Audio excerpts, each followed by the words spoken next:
6 Şubat tarihinde ülkemizde meydana gelen deprem felaketinden hemen sonra Türkiye'nin depremzedelerin yardımına koşan ülkelerden bir tanesi bildiğiniz gibi kardeş Türkmenistan'dı. Hemen 7 Şubat tarihinde Türkmenistan Devlet Başkanı ve milli liderinin talimatlarıyla Türkiye'ye sağlık personeli ve tıbbi malzemeden oluşan bir yardım uçağı gönderilmişti.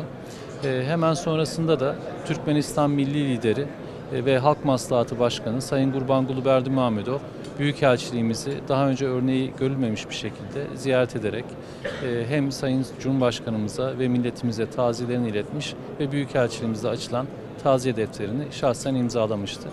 O ziyaretlerinde Sayın Halk Maslahatı Başkanı acımız taze olduğu için bir süre bekledikten sonra Türkmenistan'da adet olduğu üzere deprem şehitlerimiz için bir sadaka yemeği vermeyi arzu ettiğini bizimle paylaşmıştı.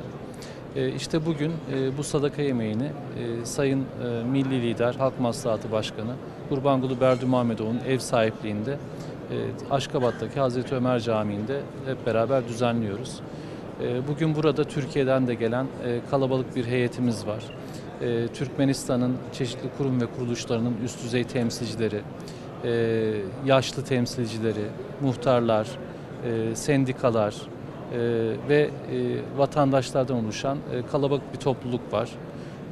Burada Sayın Gurbanguly Berdimuhamedov, milli liderin ev sahipliğinde birazdan sadaka yemeği yiyeceğiz ve hem Türkmenistan Baş Müftüsü hem de Türkiye'den gelen hocalarımızla birlikte şehitlerimiz için dua edeceğiz.